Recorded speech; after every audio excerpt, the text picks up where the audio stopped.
Okay, we need to talk about Becca Bloom. Not in a jealous way, not in a hateful way, not in a she is perfect way, but realistically and honestly. Because some of you are watching her videos, traveling, living her best life, affording all these luxury things, shopping every day. You feel stressed, you feel overwhelmed, you might feel jealous, and you might question, why is your life nowhere near hers? And even might be thinking that you are doing something wrong in life because you cannot achieve things that she has in her life. But don't worry, I'm here for you today. I'm here for you today to do 3 things. First one, give you context about her life because it matters. Second, help you feel better about your life.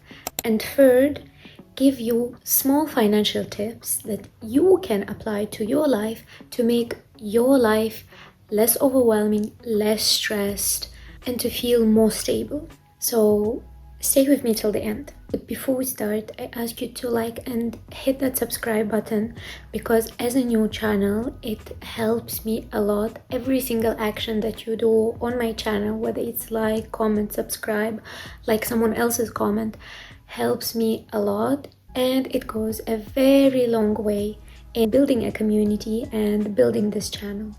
Additionally, it will indicate that you enjoy watching my videos, watching my content, and I will keep producing those more. So I hope you like it, and let's start. Hi, this is me, Amina, and welcome back to my channel. And if you're new to this channel, here on this channel we talk about personal finance, budgeting, and all the other important topics in life. Hope you stick around. So if you have no idea who Becca Bloom is, let me give you a bit of context to her social media. Becca Bloom went viral on social media for her unapologetic status of wealth. Her most popular video is of her plating her cat's food in a video that now sits at 21 million views. Her plating her cat's breakfast, consisting of salmon sashimi and kale eggs garnished with some salmon raw caviar. If the expensive food was not enough to alarm you, which by the way most of us have never even seen to let alone try, her cat eats from a Versace plate that costs almost $400. My IKEA plates are feeling sad right now, sitting on my kitchen counter to be honest, and hearing, by the way, everything I'm saying. Who is she? Becca's real name is Rebecca Ma, and she grew up in Atherton, California. Atherton is the wealthiest residential zip code in the United States. Not just nice suburb. It's not just upper middle class. We are talking CEOs, venture capital families, tech executives, people who own companies and not just work for them. It is home to many Silicon Valley billionaires like Microsoft co-founder Paul Allen, HP CEO and Google chairman. The cost of living index estimates Atherton to be 252% of the national average, making it one of the most expensive cities in the United States. Who is her father?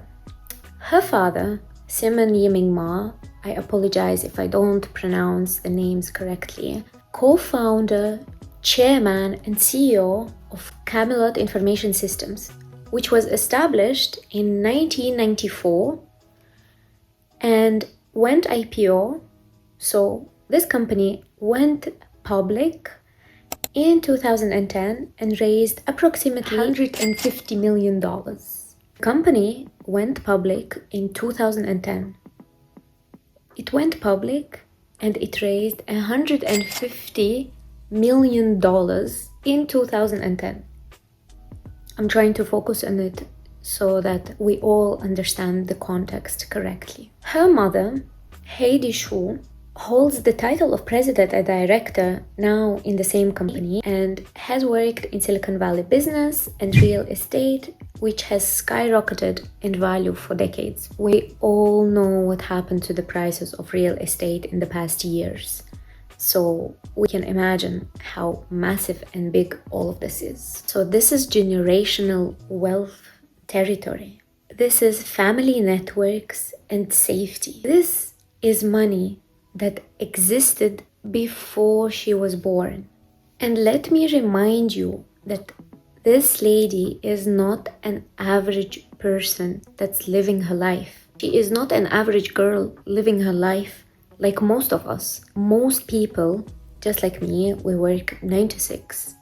We have to pay our bills ourselves. To own homes, we need to get mortgages. Sometimes to cover our basic needs, we need to get debt. This lady, Becca Bloom, has never felt what it is to get into debt to cover her basic needs. She didn't start from student loans. She didn't start from sharing her apartments because she didn't have enough of money. She started her life inside stability. She started her life inside comfort and financial softness. Now, something we talk about on this channel is overconsumption. It's not a secret that she is engaging in overconsumption. If you look through her TikTok, if you look at her Instagram, you will see that on a daily basis, she's getting all these luxury bags. It's everything in excess. And I'm not arguing it is overconsumption. And I don't think anyone is ever arguing about this. But this is an overconsumption on a completely different level. If for most of us an overconsumption is ordering $100 haul on Shein every month, for her it's buying 10k worth of bags every week. This is normal for her. This is her life. This is her reality. But I want to make it clear, I'm not here to judge her for her presence in social media, for showing the way she lives, for portraying how luxurious her life is and can be, or I'm nowhere near of telling her what to do with her money. It's clear to me that she is out of touch. She is out of touch of the reality. She doesn't know how a normal average person is living their lives. But this is her reality. She is living this way. She is not pretending. She is not faking. This is her life. But the point of this video is the context. The point is to remind you that this is not the reality that an average person is living by. This is not the life of an average person living the day-to-day life. The point is to make you feel better about yourself when looking at people like Rebecca. You cannot compare your life to people like her. In fact, you can never compare your life, your progress, your journey to anyone else's, because your life is specific to you. Your circumstances are very specific to you. And remember, comparison is the thief of joy. So stop comparing your life to all these influencers on Instagram and TikTok. Your life is a normal life of an average person. This doesn't mean it's bad. This doesn't mean you're worth less. This doesn't mean you don't deserve more. You absolutely deserve the best. You're absolutely worth more. And you are not failing and you are not behind. You are simply living a different category of life. The one that requires more effort, the one that requires more courage, the one that requires taking more risks. And it doesn't make you less. If anything, it makes you stronger. Focus on yourself. Focus on your journey and don't let anyone ever doubt your efforts. So now, in this section of the video, once we're done talking about the context, I want to give you 3 financial rules, 3 financial steps that you need to take in order to feel more comfortable, less overwhelmed, and more financially stable in your life, taking into account your context of life. First rule is money measurement. Remember the rule, whatever is not measured cannot be controlled. If you do not control your money, money controls you. If you don't control your financial situation, you will be overwhelmed. This financial stress and the feeling of being overwhelmed comes from not being able to understand where your money is going. You're earning, you're making money on a monthly basis, maybe on a daily basis, but at the end of the month, you are still with a zero. Why? Where is this money going? Before you start controlling and monitoring where your money is going, you will never be able to save even $1. To measure and to control, you need to monitor where your money is going on a daily basis. End of the day, you open your bank account and you see, okay, today I spent on 1, 2, 3. What was unnecessary? You ask yourself, from these 3 items, what was unnecessary? Maybe on that day, everything was necessary. So you close the app, you go into the next day.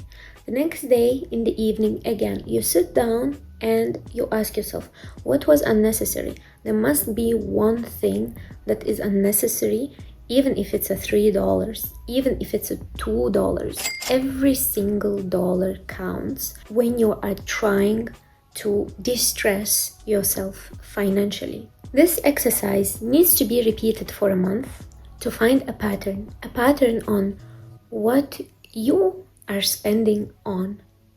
The next month, you are aware of all those things that you got last month that were not needed. The next month, if you remove one thing from all those items that you didn't need that you bought, you will feel more comfortable the next month. The goal is to fix one leak, just one. This is already enough to make your financial situation better. The second rule I'm an advocate for and that I am using myself is the 70-20-10 rule. Essentially, what it means is that the 70% goes for needs. My 70% also includes savings because for me it's a need. It gives me mental stability. It gives me a sense of security and safety if I include a bit of savings into that 70%. The 20% are the long-term plans like investments, and the 10% goes into the wants. I think it's very important to spend money on the wants, to dedicate a specific fraction of your salary to the wants. It can be something very small, but it will make you feel that you are not working for nothing. The feeling that you can reward yourself for all this hard work, for all your efforts that you're doing on a daily basis to earn this money is paying off. This is why I think this 10% is very important. And by the way, I talked about it in my previous video. I will put a card somewhere here and go watch it. So rewarding yourself is very important, because if you stop rewarding yourself, you will binge spend later, which is, by the way, is going to be worse than dedicating a small fraction of your salary on these rewards. Because remember, balance is key. And this is what keeps us going. And my third rule is, for anyone who has debt, you must pay off debt as soon as possible. There is a mathematical reason behind it. The longer you take to pay debt, the more you pay for the same thing. Paying debt slowly means you are giving the bank extra money for nothing. You're slaving away your life to pay that extra interest to the bank because you didn't do it last month. Let's talk about numbers. Let's say you borrowed $1,000 today with 20% interest annually. If you take this $1,000 for a year, you owe the bank 1.2K, 1,200. It means that instead of paying back the 1,000 that you borrowed, you will pay back 1,200. what happens in 2 years? Let's say you didn't pay off this in 2 years. In 2 years, it becomes $1,440. Let's say you didn't pay off it in 2 years. The 3-year mark comes. Now at 3 years, you need to pay for the same amount of money that you borrowed 3 years ago, which is 1,000. Now you need to pay around 1.7K. Essentially what it means is that paying back after 1 year is less expensive for you than paying back in 3 years. Because in 3 years you will pay 1.7, in 1 year you will pay 1.2.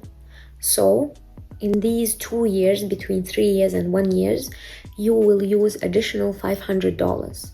Therefore, having debt is not just a financial burden, it's an emotional burden. It's a mental burden that keeps you awake at night.